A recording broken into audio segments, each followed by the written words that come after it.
Hello, everyone. I am David Morris, publisher of Lake Drive Books, where we publish books that help you heal, grow, and discover.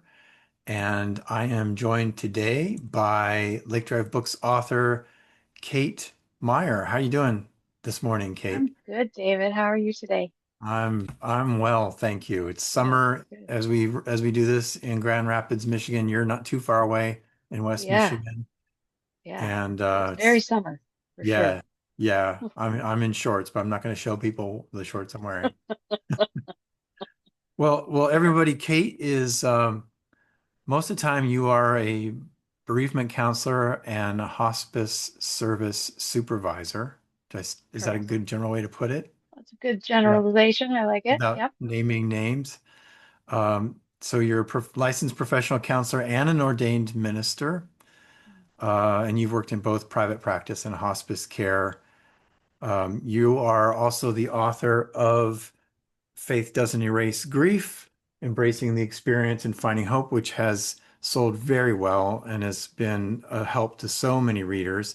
You also have written two novels, Yeah. The Red Couch and the Yellow Dress. I have it in your bio as two novels about past mistakes and a challenge to overcome them. That still sound Yeah. about right? Yeah, that's good. I like Yeah, that. It's like adult coming of age.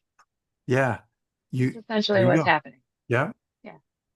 You love to write, which publishers love, people who love to write. Yeah. Because it means Yeah. you do it all the time. You're experienced at it. Writing is one of those skills that it's more of a skill than it is a natural gift or talent. Like a lot of things, honestly. You have to work Yeah. at it. I heard one writing coach say recently, it doesn't matter how smart you are, the person who's writing every day and producing every day is really the one who's the better writer. Yeah. And I think that's a truth in many ways. We are here to talk about a new book that you have coming out very soon Yeah. as we record this called, um, and I don't want to get the subtitle wrong. I So know. It's not in my mind yet. I got it. I got it. Navigating the Okay. Waves of Grief, Healing Prompts and Reflections to Move You Forward. Yeah. Now, this book is more of a guidebook. It's got plenty of reading, plenty of words, but it also encourages readers to do little exercises, sometimes draw or write Yeah. about their feelings and thoughts in a book Yeah. or where A they are lot in of grief. creative expression. A lot of creative. Why? So talk about why you wanted to do a book like this, as opposed to a straightforward, like, expository book.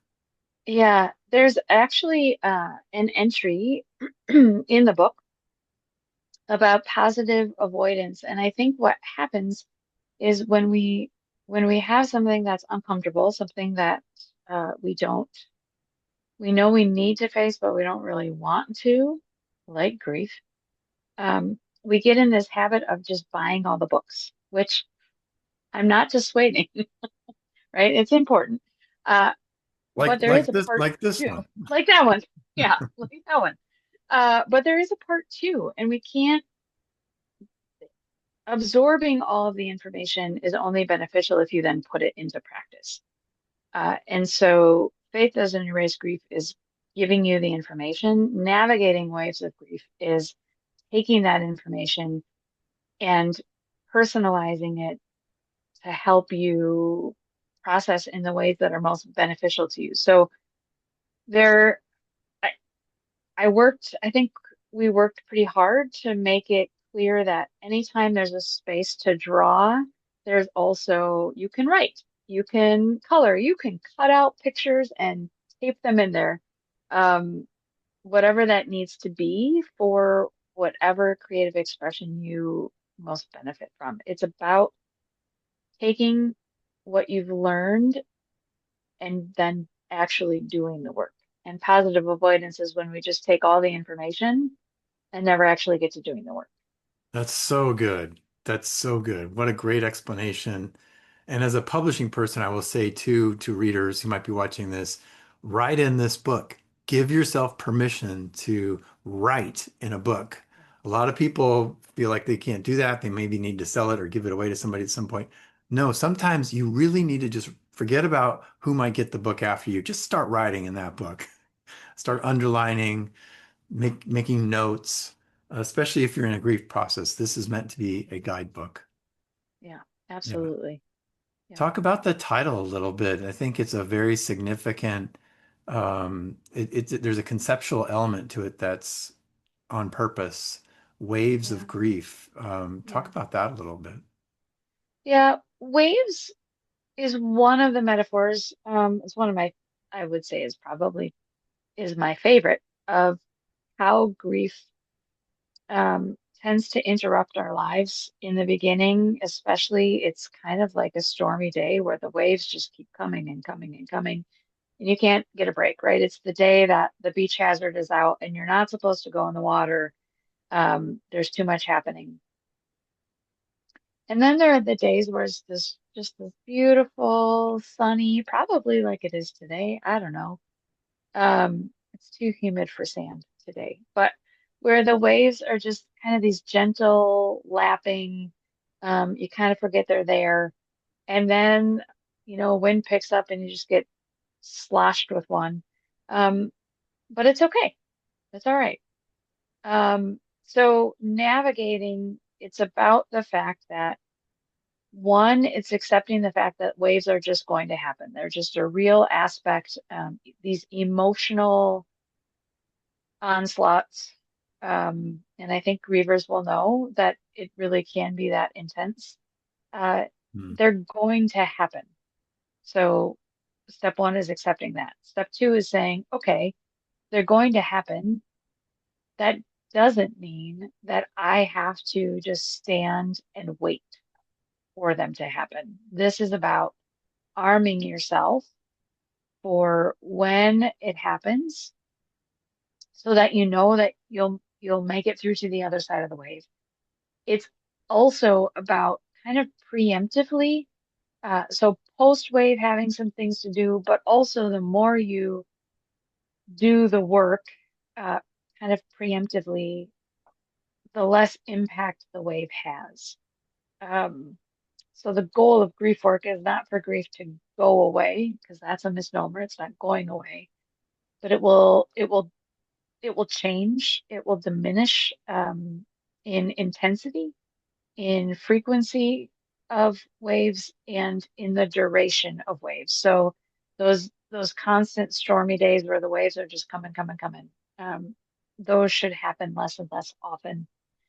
Um, doesn't mean they're gone forever, Hmm. right? Those pop-ups will still happen even years down the road, and that's okay. That's what this book is about. It's about giving you those tools that even once you've gone through the book and done all of the things in it, um, there are several pages where I say, mark this page so that you can come back to it the next time that you need it.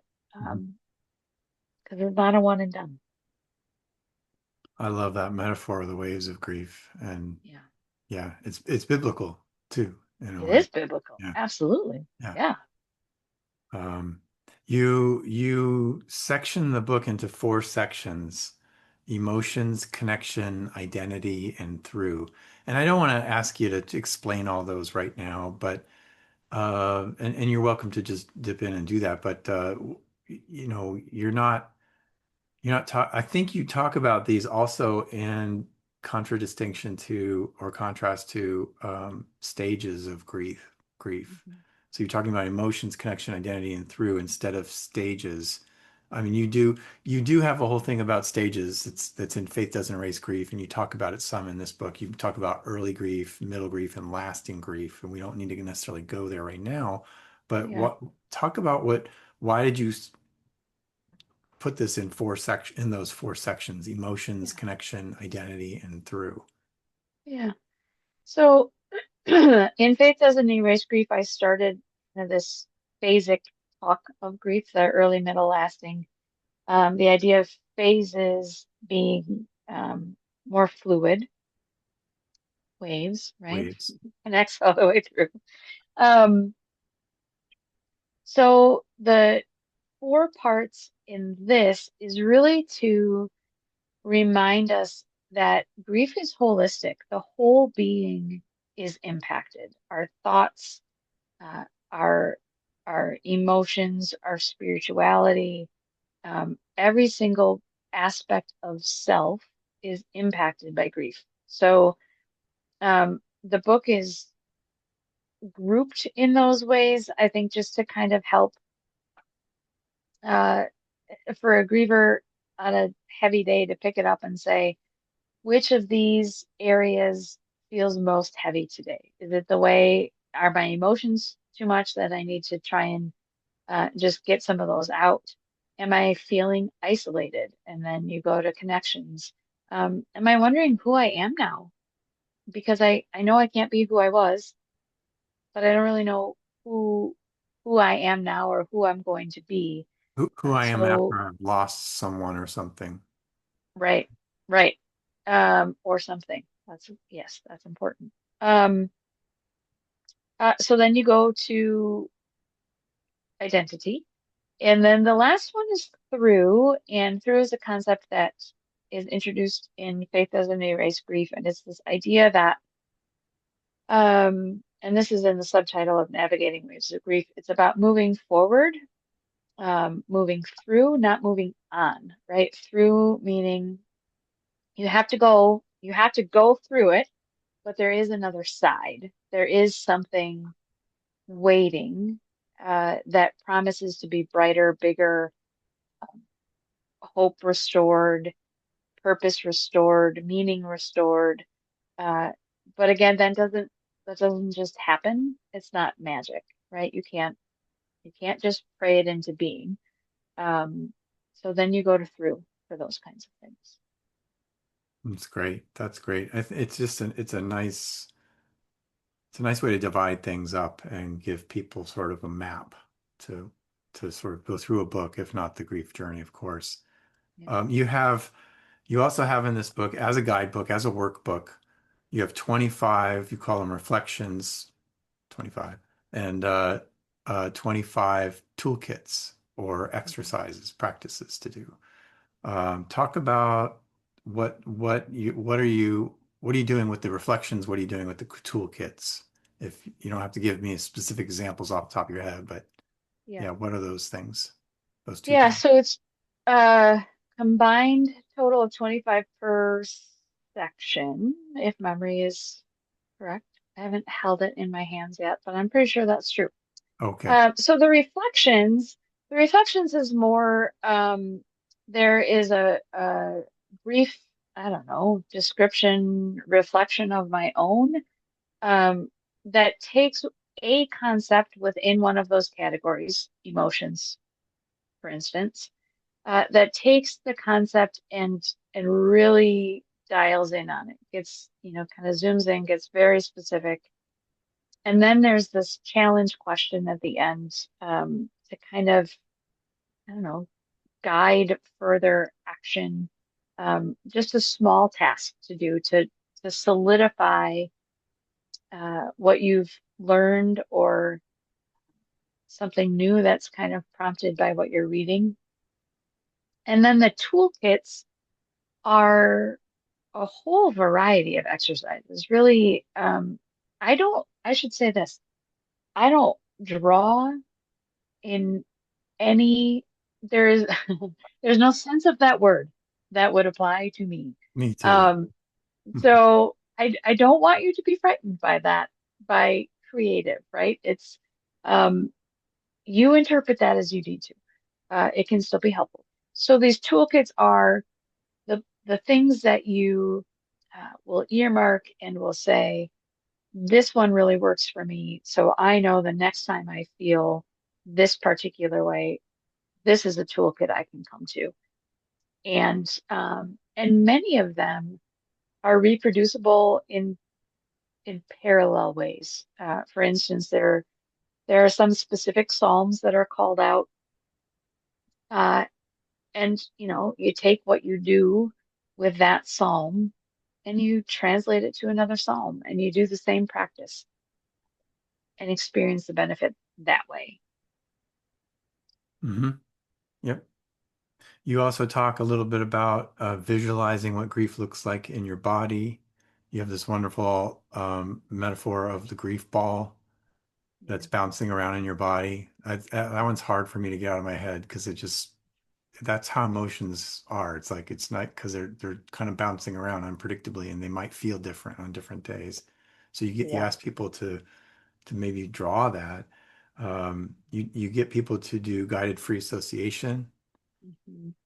with their emotions and their words, Yep. using the senses to or reorient yourself during an intense grief wave. Yeah. All really good, tried and true wisdom, but also wisdom you've gained and created in your work with people who are grieving over time. Yeah. Yeah. I think mindfulness and any practices that ground us, it's hard because the more attention they gain, the more hmm, I just lost the word that I want. Kind of kitschy, right? They just kind of become this thing that um I don't know, we take for granted, but there's so much simple foundation to it that our brains and our emotions can take us places that feel very real, that have been real, but are not real in the moment. And so finding that ability to ground yourself and remind yourself that right now in this moment I am safe. Even if I was not safe then, I am now. And so I can remember and I can process from a safe place, which helps appease and diminish the trauma. Um, the book, I will say this, neither book is a replacement for therapy. So, and I say that throughout the book.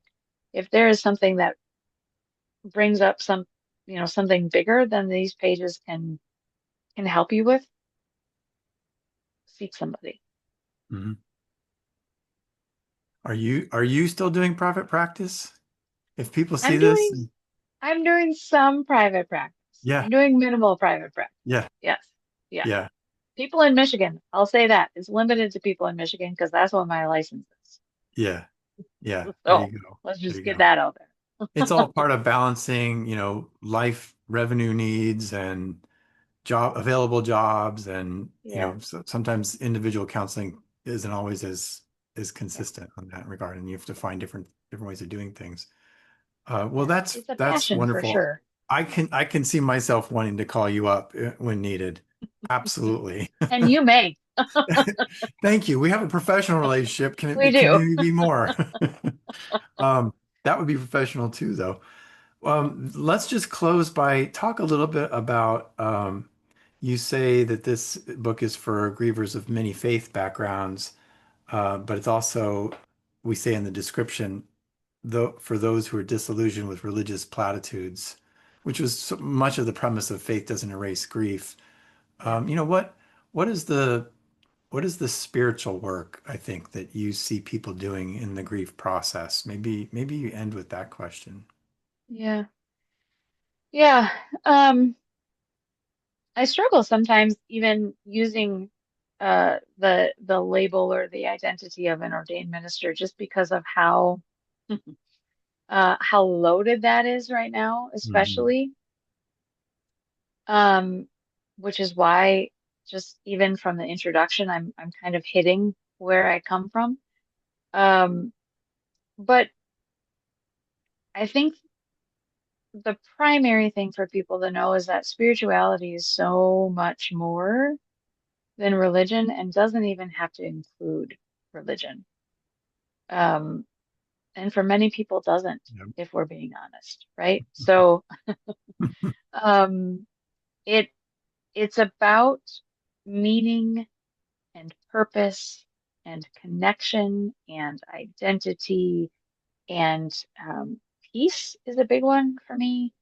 Um, Contentment and all of that comes when we can be connected to self, but then interconnectedness with other people, um, and and then that kind of transcendent beyond, right? Whether that's God, whether that's nature, whether that's kind of this unknown, but aware higher presence, whatever that is. So it is absolutely written. Um, Christianity is my background. It, in many ways, is still my home, though not in any probably traditional ways at this point. Um, but it, and the reason for that is because too often in Christian religion, people are raced far too quickly to rejoice that their person is in heaven. Well, that may be true, uh, but you as the griever are still here on this earth trying to figure out how to live without their physical presence. And that's not something you pray away. It's not something you fake it till you make it. It's not you like you have to process that. There's work that needs to be done so that you can adapt to that more fully. Um, so spirituality is so much broader. Uh, and I would say this is going to get me in trouble, but I would say more meaningful. um, than rules and regulations and doctrine and theology. And those things have their place. This is not it. Grief is not that place. Um, Yeah, yeah. good. Good stuff. Really well said too. Thank you very much. Mhm. Well, really appreciate it. It's great to be working with you again on another book, Yeah. Yeah. Kate. And I can see this book also being a perennial, meeting a perennial need, an ongoing need. Yeah. Yeah. Um, and to do it with such skill and thoughtfulness and without all the big theories and everything necessarily. Yeah. That's what people really need. And um, I'm excited. I'm excited for you in this book as we go Thank forward. you.